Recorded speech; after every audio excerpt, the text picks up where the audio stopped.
A couple months ago, I released a video on whether or not ArmA 3 is still worth it in 2020. After reading all of your comments and stories of what ArmA has meant to you, as well as the special nuances that make ArmA 3 great, I thought I'd give an in-depth dive into Bohemia Interactive's flagship title and attempt to compile all the reasons why ArmA 3 is still so good, even after 7 years of being on Steam with seemingly no sequel in sight, according to Bohemia Interactive themselves. This dissertation is in no way endorsed by Bohemia and will be filled with all of my own thoughts, ideas, and nostalgic callbacks on ArmA 3, as well as many of your thoughtful comments and stories.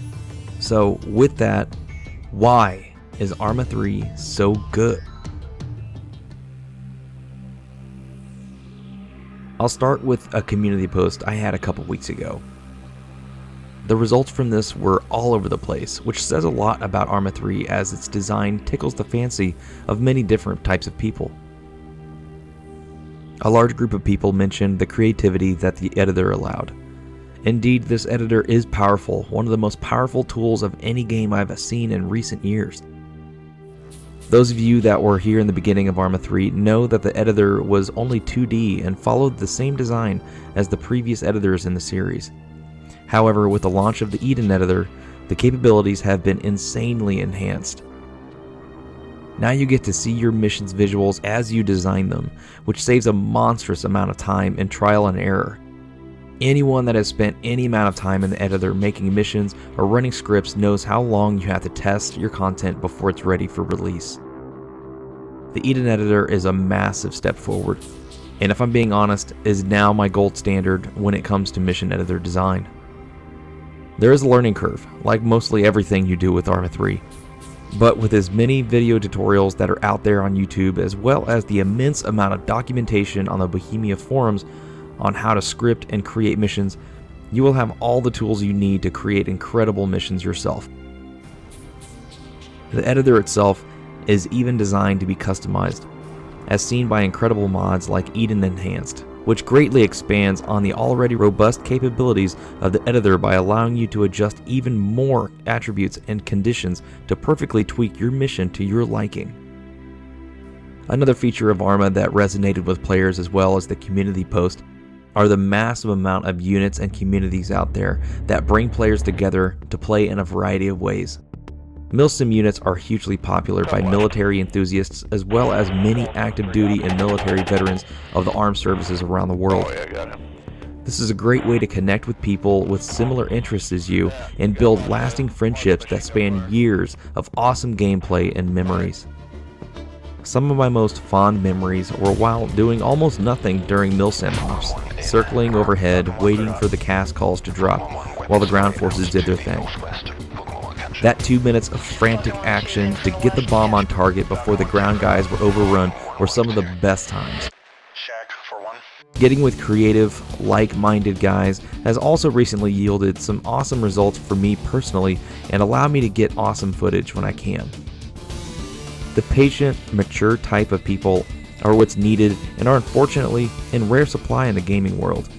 But oddly enough, the ArmA community has some of the best players I've ever encountered.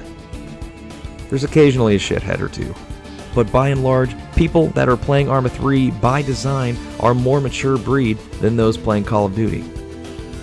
ArmA 3 isn't your pick up and play kind of game. This is the Dark Souls equivalent of first-person shooters, except it's a lot more glitchy. One stray round can completely negate your 30-minute prep and mission deployment phase if you're not paying attention. The Milsim community benefits greatly from Zeus and Zeus mods, such as Zeus Enhanced, which greatly expands on the abilities of Zeus moderators in-game, allowing for completely unique gameplay every single time a mission is loaded. No mission will ever turn out the same. Every single mission will play out a different way, lending to the almost unending replayability of ArmA 3. This is also evident in many people's monstrous and sometimes embarrassing amount of hours played. In fact, many players wear their time played as a badge of honor, showcasing their dedication to learning and perfecting their skill in one of the gaming world's most complex combat simulators. Some of these players spend their time not in the game itself, but in the editor, scripting and creating missions that will go on to entertain thousands of people in the workshop. These mission makers take the incredible mods developed by the community and give them a home in their own personal missions. Many of these missions are voice acted and scripted to tell a story or make the player feel like they are more than just another cog in the wheel. Many player-made campaigns are also out there, as well as incredibly well-made mods that continue the story of ArmA 3 campaign past the initial story itself, such as After Eastwind. After Eastwind picks up right after the defeat of the CSAT and AAF by the combined NATO forces. This sees a few new factions being introduced, such as the new Altus Army, or NAA, which comes with a new camouflage pattern and an attempt to disassociate itself with the civilian-killing AAF forces. Many minor factions also accompany this power shift, allowing for many possible scenarios for mission makers to explore. This flexibility in storytelling aids in the depth of possibilities and near endless replayability, which keeps people coming back more and more. It's no secret that mods are the lifeblood of ArmA 3 after 7 years of being on Steam. But that shouldn't detract from the awesome work Bohemia put into their vanilla assets. The foundation for all of the mods and everything we've come to love about ArmA 3 Workshop started with these vanilla assets and the possibilities they introduced. To be perfectly honest, I love the 2035 aesthetic and timeline. It took me a while to come around after playing so many modern shooters in a row, especially every installment of ArmA before this. But there are so many little subtleties that I feel go unnoticed by some. Subtleties that deserve a lot more recognition than they get. For example, it took a lot of imagination to model and create some of these weapons, aircraft, and ground vehicles. Some of them are a little bit more obvious with their real-world influences, but vehicles like the Shikra and Black Wasp 2 took some serious research to develop a believable asset that actually looks like the next technological progression in the existing family of aircraft. In the Shikra's case, it blends fuselage design elements of the Su-27 with stealth components seen in aircraft like the PAC-50. Smaller details like the nose-mounted EOTS or electro-optical targeting system are found on real-world aircraft like the F-35. Knowing the Chinese, a copy of the US design would undoubtedly make it to their aircraft, especially considering the CSAT is predominantly headed by the People's Republic of China. So little things like that aid to the believability of many vanilla assets, and that little detail, intended or not, is something I can really appreciate. Ground vehicles like the T-100, when researched on the wiki, show a good amount of real-world influences on their design as well. The name alone denotes an obvious connection to the T-series of main battle tanks found in many post-Soviet Union nations and of course the Russian Federation today. Its armament would not have made a huge advancement, staying at the typical 125mm caliber that most T-series tanks are well known for, including design features like a low profile and ease of use, while design focused more on utility and less on crew comfortability. It must have taken Bohemia a long time to decide what aspects of each vehicle would make it look like the OPFOR and what would look like a NATO faction. And I really think they did an excellent job. My least favorite thing though, and it's something that to this day bothers me, and I thank God for mods for fixing it, is the damn bubble helmets that CSAT uses. Honestly, it looks Eastern and definitely looks like something the enemy would wear, and I often wonder if there's a little psychology behind that.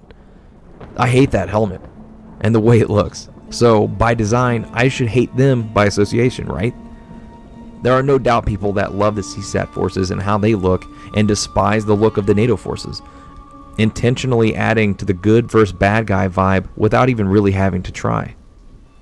The AAF are a really good in-between as the independent forces. I think Bohemia nailed this look and feel, as they aren't insanely overpowered with technology, but it's obvious they were given a hand by more developed Western nations. Real-world conflicts such as the Yom Kippur War in the 1970s are direct influences on this type of support. Like when the United States sent 22,000 tons of tanks and artillery to the Israelis during Operation Nickel Grass in 1973. The AAF equipment isn't top tier, but it's sophisticated enough to give them a combat edge in engagements against an enemy they weren't really meant to fight. As an occupation and a defense force, the AAF was never really meant to fight a developed nation or hope to stand toe-to-toe with a high-tech combined operations force such as NATO. At the time of the Eastwind campaign, most of the weapons and equipment in the AAF's arsenal had aged about 30 to 40 years. For example, the A143 Buzzard is based on the L159 Alka trainer light fighter introduced in the year 2000. It's highly believable that the low-cost, easy-to-produce and procure aircraft would be the weapon of choice for the AAF Air Wing, running combat air patrol missions around the islands. Later on, through contractual support to bolster their defenses, the AAF would get their hands on more advanced fighters like the A149 Griffin, which is a light multi-role attack aircraft that is more advanced than the Buzzard, but not as cutting edge as the FA-181 or the Shikra. While not being as technologically advanced, the AAF is definitely able to stand its ground in a fight, especially when less orthodox tactics are used to gain the upper hand. Now when it comes to DLC, I have mixed feelings. I love the content Bohemia releases, minus perhaps the Carts DLC. Honestly, I don't think I've ever even loaded one of those assets in a mission on purpose, and it was an April Fool's joke for that reason. But DLC like Tanks and the Jets DLC scratch a very specific itch. Jets came with more than just jet aircraft. It came with an awesome aircraft carrier, the USS Liberty destroyer, surface-to-air missiles and seed capabilities, as well as many other tweaks and changes, like the complete overhaul of the airborne radar detection system. Developed by Bravo 01 Studios, which is also known for the FA-18X Black Wasp 2 mod, which was the third-place winner of the Make ArmA Not War competition. This mod was turned into a DLC release as the FA-181 Black Wasp 2 of the same name. Honestly, I don't at all mind paying for these Jets or Tanks DLC, as a lot of blood, sweat, and tears went into designing all of those assets. The Apex edition of ArmA 3 was also something I didn't feel bad about buying, as it added a huge amount of content, a beautiful and massive map, as well as new factions, assets, and capabilities.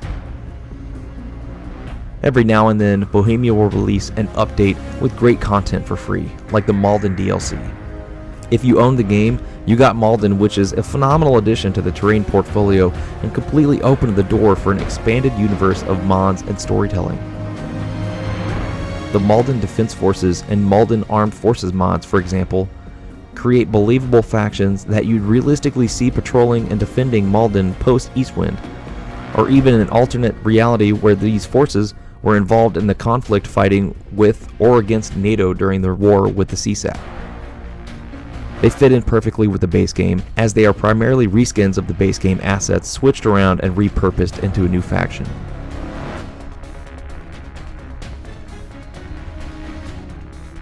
My final piece revolves around support. Just like real-life warfare, everything in ArmA 3 revolves around supporting the infantrymen on the ground. The guys going door to door, house to house, and becoming the occupying force to seize a territory from the enemy. That can't be won by air and armor assets alone. But ArmA 3 gives players the ability to support the fight both directly and indirectly that spells the difference between victory and defeat. Being a transport pilot bringing troops to the fight itself is an extremely popular role to fill.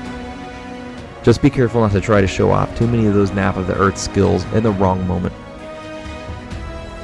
Repair vehicles that wait patiently at the base of operations, fixing damaged ground and air vehicles, getting them turned around and back into the fight keep the flames of war burning, but are sadly not as utilized in servers as I'd like to see, considering how beneficial it is.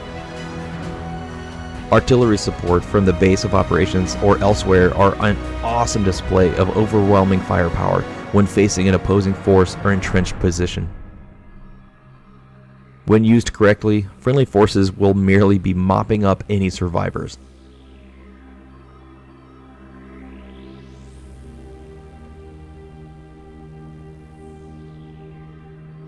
And finally, something that goes completely unappreciated are the cargo pilots bringing vehicles and ammunition to keep the fight alive. All of these subtleties and minor nuances go largely unnoticed, with many people who focus primarily on heavily modded content. And while mods are incredible and are definitely the reason ArmA 3 is as popular as it has become, I honestly feel it's important to dial it back and appreciate the base game for what it has given us. This solid but quirky foundation has stood the test of time and has been continuously developed over the years, especially when you look back at how far ArmA has come. We owe Bohemia a great deal of gratitude, especially if you're like me, having poured thousands of hours of game time into this universe and sandbox they built for us. Bohemia, if you're listening, I know ArmA 4 isn't necessarily on your public to-do list, but there is a massive following of players that would jump onto ArmA 4. At this point, we're creeping up on Half-Life 3 status of reverence and hope for a sequel. If ArmA 4 were announced, the hype alone would break the internet. It would be the next big thing in gaming, and I would be hard-pressed to play anything after that. Well guys, thank you so very much for listening to me ramble on my thoughts on why ArmA 3 is so good and the things I appreciate about this incredible platform Bohemia has let us grow and expand on the last 7 years. I truly believe the ArmA 3 community is one of a kind, and even if ArmA 4 never comes, this community will keep it alive regardless until the next game, the ArmA Killer, comes along. But I don't see that happening anytime soon. I'd like to give a shout out to my patrons who have graciously donated to my channel, and if you're interested in becoming a patron, a link is in the description below, as is the link to my Discord channel. Thank you all again for watching, and I will see you guys in the next video.